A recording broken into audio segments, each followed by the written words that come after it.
Return of the ancient emperor के इस episode के स्टार्ट में वह सभी लौंडे हमारी हीरोइन की तरफ बढ़ जाते हैं उसकी इज्जत को लेने के लिए, लेकिन वो वहाँ पर कुछ नहीं कर पाती। यहाँ पर चाय कहती है शी मुझे यह सब कार्यक्रम देखने में बहुत मजा आएगा, लेकिन तभी वहाँ पर एक जोरदार अटैक आता है। वहाँ के सभी बंदे तितर बितर हो जाते हैं। ये कहती है कौन सा पर्सन यहाँ पर आ गया, और ये कोई और नहीं हमारा मेन कैरेक्टर है। वो अपनी लड़की को बचाने के लिए एकदम हीरो बन के आता है, उसको अपने गोदे में उठाता है और कहता है जिस किसी माइकल नाल ने बकरी का दूध पिया है तो आज हम उसे भिड़ने के लिए, आज मैं अपने बाबू की जान बचाने के लिए सभी से भिड़ सकता हूँ, जिस किसी की हिम्मत है आज साले। वो भी कहती है महाराज, और ये चाय कहती है हा कुत्ते महाराज तू यहाँ पर अपनी मौत को खोजते हुए आया है और तेरे को जाकर पता किसने दिया।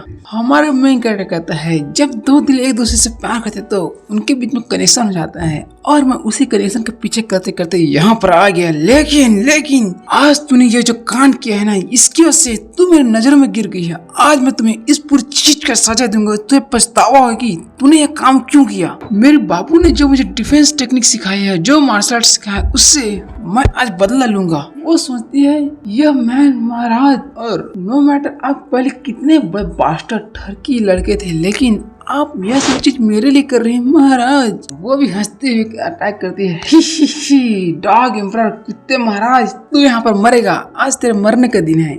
वो अटैक करती है, ये सू को दूर रख देता है, मतलब दूर खड़ा कर देता है। सू कहती है पहले स्वाड को ऐसे पकड़ो, फिर ऐसे ऊपर करो, फिर ऐसे घुमाओ, फिर से स्विंग काट दो, समझ गए ना, फिर ऐसे डिफेंस करो। ये कहते हैं हाँ मैं समझ गया। दोनों के बीच में लड़ाई स्टार्ट हो जाता है, लेकिन वह दोनों वार करने के बाद अपने अपने तलवार से वार करने के बाद पीछे छिटे जाती हैं। वो कहती है साले इविल कुत्ते तूने इतने अच्छी मार्शल आर्ट कब सीख ली। हमारा मेन कैरेक्टर कहता है अपनी बाबू को बचाने के लिए, अपनी सू को बचाने के लिए मैंने रात दिन प्रैक्टिस की और यहाँ तक पहुँच गया हूँ, तू बस देखती जा। लेकिन तभी वह अपना तलवार सू की तरफ कर देती है। ले इविल लड़की तू मार, तू यहाँ पर मरेगी तो एम्परर बहुत दुखेगा, तू मर यहाँ पर। वो सोचती है मेरे अंदर जो ड्रग डाला गया है उसकी वजह से मैं मूव नहीं कर सकता, लगता है मेरा एंड आ गया।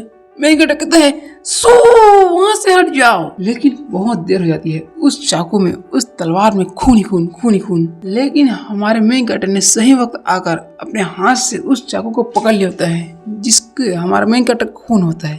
और मेन कैरेक्टर कहते हैं मेरी वाइफ मैं मर रहा हूँ। और सोचता है एक हीरो बनने का बेस्ट चांस। जैसे हिंदी पिक्चर में लड़के की जान बचाकर लड़का हीरो बनता है, वैसे ही मैं ही बन गया हूँ लेकिन तभी वो अपना चाकू फिर से उठाती, तलवार खींचती और कहती है कुत्ते कमीने लायन तू यहाँ पर मर, मैं तुझे आज दानों के पास भेजूंगी, नहीं आज मैं तुझे हेल्प भेजूंगी, साले यहाँ पर मर। वहीं पर कमांडर आगे होता है और कहता है महाराज उससे बचिए। लेकिन मैं कहता जमीन में पैर मारता है और उस जमीन से धूल निकालकर उसकी आंखों में डाल देता है। वो कहती है मेरी आंखें मैं कुछ देख नहीं पा रही हूँ, मेरी आंखें बहुत हर्ट हो रहे हैं। और हमारे में कुटना स्टार्ट करता है, जमीन लेटाकर अपने पैर से कुटना स्टार्ट करता है। जी तेरी हिम्मत कैसे हुई मेरी लड़की पर आज हाथ डालने की, तू मर यहाँ पर, ले। जिसको देखकर कमांडर भी हैरान होता है महाराज इतने खूंखार अब से बन गए। और सू तो एकदम इम्प्रेस हो जाती है महाराज आप ये सब मेरे लिए कर रहे हैं। और थोड़ी देर बाद कमांडर आता है और कहता है महाराज ये अच्छी नहीं है। चाय चुन और बहुत सारे लोगों को लेकर यहाँ पर आ रहा है, पता नहीं उसको कैसे मैसेज मिलेगी, लेकिन वो अपनी बेटी को बचाने के लिए यहाँ पर आ रहा है। हमारे में कहता है क्या लोगों को बचाने के लिए, क्या वो सोचता है कि इसको मेरे हाथ से बचा लेगा, साले तू आ। महाराज चाय चुन के हाथ में बहुत सारे पावर है, वो यहाँ पर ब्रेक कर लेगा इस चीज, इसलिए आपसे गुजारिश है कि इसको यहाँ पर ना मारिए। तभी वहाँ पर चाय चुन आता है और कहता है यहाँ पर क्या चल रहा है, और वो अपनी बेटी को देख रहा आता है मेरी बेटी।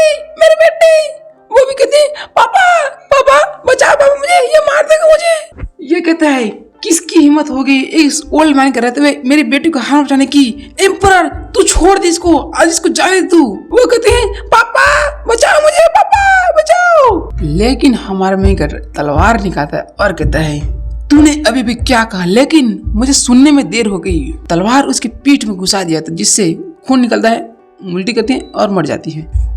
और वहां से दूर किसी के बेडरूम में हमारे मेन कैरेक्टर की मलहम पट्टी की जा रही होती है। यो माँ बहुत दर्द कर रहा है। और सु क्या तुम बेटर फील कर रही हो? कुछ अनकंफर्टेबल तो नहीं है? और मजा आ रहा है इसके साथ खेलने में? वो कहती है नहीं महाराज मैं ठीक हूँ, मैंने पहले ही एंटीडोट ले लिया था, इसलिए चिंता करने की कोई बात नहीं।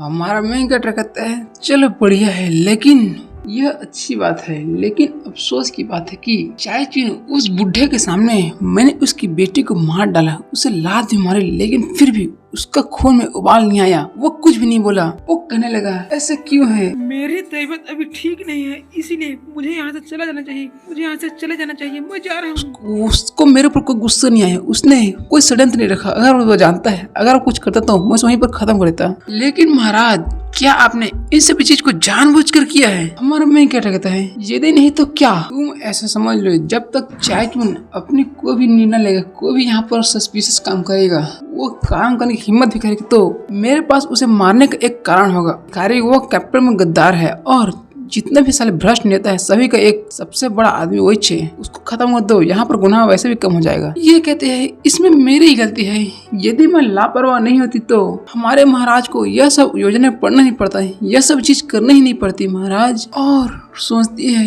यह मेरे लाइफ में पहली बार है कि मैं किसी आदमी पर रिलाय कर रहा हूँ, उसको रिलाय करने पर क्या ऐसा महसूस हो रहा है, लेकिन यह महसूस तो बहुत ही अच्छा है। हमारे मेन कैरेक्टर उसके पास जाता है और पास जाता है और पास जाता है, उसको किस करने वाला होता है, लेकिन तभी वह हमारे मेन कैरेक्टर का सिर जमीन में दे मारती है। महाराज आप अपनी औकात से भूज आगे जा रहे हैं, थोड़ा अपनी औकात में रहिए ना। हमारा मेन कैरेक्टर होता है क्या मस्त मूड था, तूने पूरा मूड को खराब कर दिया। लेकिन तभी वो कुत्ते के दे कहता है बाबू बाबू देखो ना यहाँ पर दर्द हो रहा है, चोट अभी तक ठीक नहीं हुआ, क्या तुम इसे बैंडेज लगा दोगे अच्छे से? वो भी कहती ठीक है और सोचती है अरे भूल जाओ, लेकिन इसका कोई बुरा इंटेंशन था, लेकिन इसके मन में कुछ न कुछ तो था। और यहाँ पर वो एकदम जोर जोर से बैंडेज लगा देती है, जिसको हमारे में जोर से चिल्लाता है मजा आ गया, जिसकी आवाज को सुनकर यहाँ कमांडर और उसका साथी होते हैं वो सोचते हैं वाह महाराज वाह, आपके अंदर कितना जोश है। और थोड़ी देर बाद वो इसको बैंडेज लगा देती है और जाने लगती है ठीक है महाराज मैंने आपको ट्रीट कर दिया है, मैं जा रही हूँ। हमारा मैं कहता है अरे कहाँ जा रही हो, यह बहुत रात हो चुकी है और हमें इम्पोर्टेंट बिजनेस करना है, आओ आओ यहाँ पर लेट जाओ लेट जाओ लेट जाओ। ये कहती है महाराज कौन सा इम्पोर्टेंट बिजनेस, थोड़ा बताने का कष्ट करेंगे। इसकी फट जाती है नहीं नहीं नहीं कोई नहीं, कोई तुम जाओ तुम जाओ तुम जाओ। लेकिन तभी यह अपने बिस्तर से उठता और कहता है वह ओल्ड यूज यंग पैलेस का क्या चाय चुने यहाँ इस पैलेस में सीक्रेट एजेंट अपॉइंट किए हैं, यहाँ इस पैलेस में उसके सीक्रेट एजेंट घूम रहे हैं। अगर तुम यहाँ पर हर्ट नहीं होते तो शायद तक वो सामने भी नहीं आते, सरफेस में नहीं आते। हाँ महाराज आप सही कह रहे हैं, प्रेसिडेंट चाय चुन की बेटी कॉन्स्टेंट चाय ने प्रिजन से भाग लिया था, डेथ रो में भाग लिया था, वो किसी की हेल्प की बिना तो वहाँ से नहीं भाग सकती, जरूर उसका कोई ना कोई सीक्रेट स्पाई यहाँ इस पैलेस में होगा। हमारा मेन कैरेक्टर कहते हैं हाँ तुमने सही कहा, हम दूसरों को उसके बिस्तर पर चैन की नींद कैसे सोने दे सकते हैं। और यहाँ पर चैन चुन निश्चित रूप से बहुत गुस्सा होगा, बहुत उग्र होने वाला है। इन लोगों को पकड़ लेते तो हमें बहुत कुछ हासिल हो जाएगा, हम उनसे पूछताछ कर सकते हैं, उनको इंट्रोगेट कर सकते हैं, हमें उनसे जानकारी मिली तो इसमें हमारा बहुत फायदा होगा। चलो ठीक है हम उनसे भी क्रिमिनल को यहाँ पर पकड़ेंगे। ये कहती ऐसे कैसे, तो महाराज मैं आपके साथ रहूंगी, आपके साथ रहकर उनसे काम को करूंगी। और वो भी सोचती है हम दूसरों के उनके बिस्तर पर आराम से सोने की इजाजत कैसे दे सकते हैं। क्या शानदार पंक्ति कही महाराज आपने, आप और ज्यादा ही एम्पर की तरह दिखाई दे रहे हैं, आपके अंदर बुद्धि कौशल और बहुत सी चीज आ रही हैं, आप एक रियल एम्पर की तरह यहाँ पर प्रतिभाशाली दिखाई दे रहे हैं। और हमारा मेन उसको ही बगल में बैठाकर उसके ऊपर कंधा रखा और सोचता है मैं एक दिन तेरे को अपने चार्म के जादू में फंसा लूंगा और तेरे को अपनी वाइफ बना लूंगा। वो भी ब्लश करने लगती है, इस मोमेंट को वो भी इंजॉयमेंट लेने लगती है। और इसी के साथ हमारा ये एपिसोड यहाँ पर एंड होता है, समाप्त होता है।